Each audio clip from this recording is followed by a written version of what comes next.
వంశీని అరెస్ట్ చేశారు. సత్యవర్ధన్ దగ్గర నుంచి స్టేట్మెంట్లు తీసుకునింది 13వ తేదీ సాయంత్రం, 13వ తేదీ రాత్రి, 13వ తేదీ సాయంత్రం. అంటే ఆయనకు ముందు స్టేట్మెంట్ కూడా తీసుకోకుండా వంశీని అరెస్ట్ చేయడం,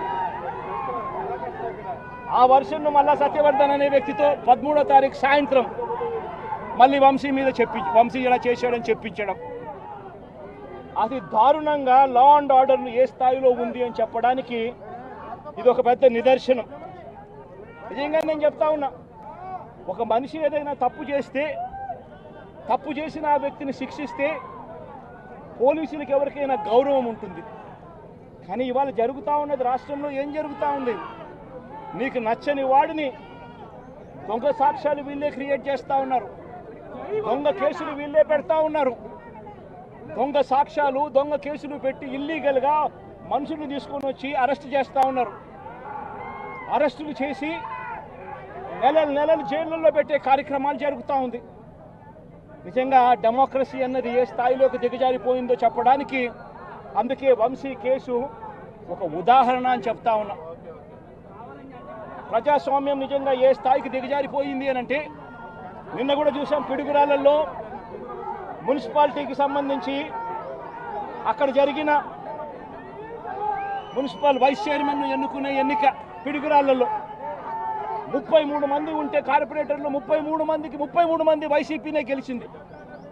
మరి తెలుగుదేశం పార్టీ కార్పొరేటర్ కనీసం ఒక్కడు కూడా లేకపోతే, తెలుగుదేశం పార్టీ ఏకంగా పిడుగురాళ్ల వైస్ ప్రెసిడెన్సీ సీటు ఒక్క సభ్యుడు కూడా లేని ఆ సీటును వీళ్ళు సిగ్గు లేకుండా మేమే గెలుచుకున్నాము అని చెప్పుకుంటా ఉన్నారు అని అంటే, నిజంగా పోలీసులు అనే వాళ్ళు చంద్రబాబు నాయుడు గారి హయాంలో ఏ స్థాయికి దిగజారిపోయి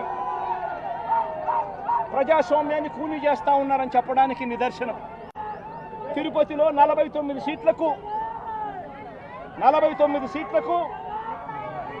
48 సీట్లు వైసీపీ గెలిచింది. తెలుగుదేశం పార్టీ గెలిచింది కేవలం ఒకే ఒక్క స్థానం.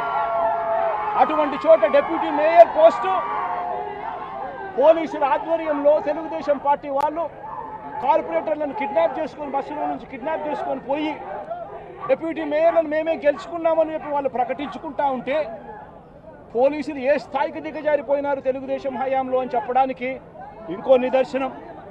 తుని నియోజకవర్గంలో 30 కార్పొరేటర్ల స్థానాలు 30కి 30 వైసీపీ గెలిచింది. తెలుగుదేశం పార్టీకి కనీసం ఒక్క అభ్యర్థి కూడా లేడు. మళ్ళీ అలాంటి చోట ఎన్నికలు జరిగితే, అలాంటి చోట వైస్ ప్రెసిడెన్సీని వయసుని ఎన్నుకునే ఎన్నిక, వైస్ చైర్మన్ ఎన్నుకునే ఎన్నిక జరిగితే వైసీపీకి ఎలాగో వైసీపీ వాళ్ళను దౌర్జన్యం చేసి తీసుకునే పరిస్థితి లేకపోయేసరికి తెలుగుదేశం పార్టీ వాళ్ళు ఎన్నికనే పోస్ట్ పోన్ చేశారు.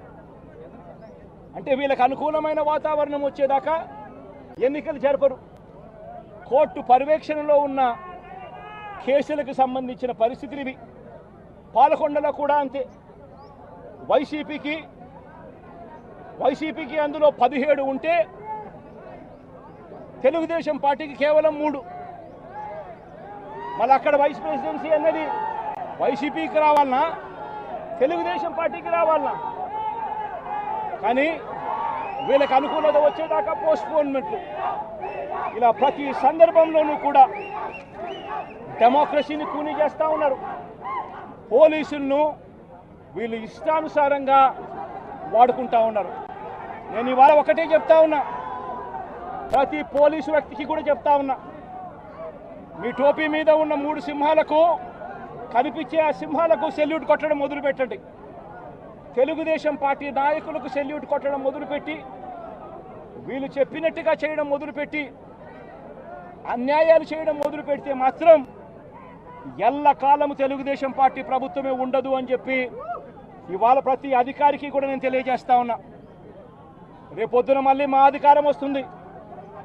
వచ్చినప్పుడు అన్యాయం చేసిన వీళ్ళందరినీ, వీళ్ళ అధికారులందరినీ, అన్యాయం చేసిన ఈ నాయకులందరినీ కూడా బట్టలు కూడా తీసి నిలబెడతామని చెప్పి కూడా ఈ సందర్భంగా తెలియజేస్తా ఉన్నాను.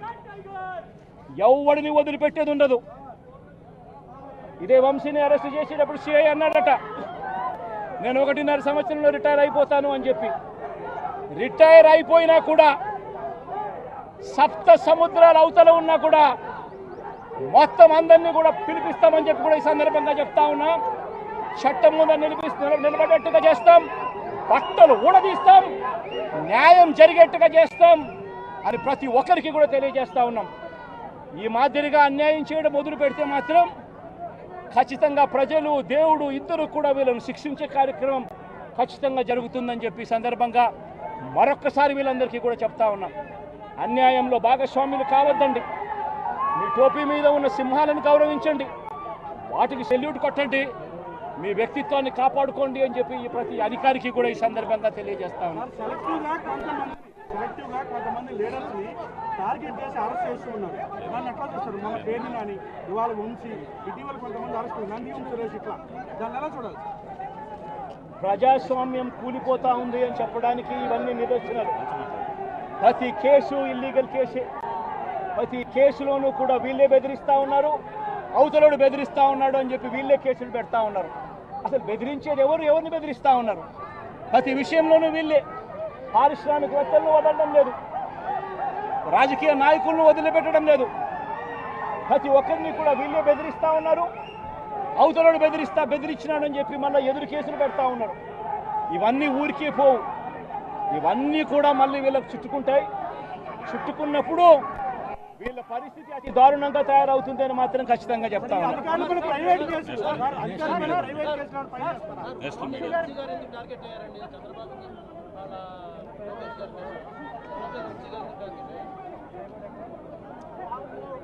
వంశీని ఎందుకు టార్గెట్ చేస్తా ఉన్నారు అనేది చంద్రబాబు నాయుడు గారికి వంశీని చూస్తే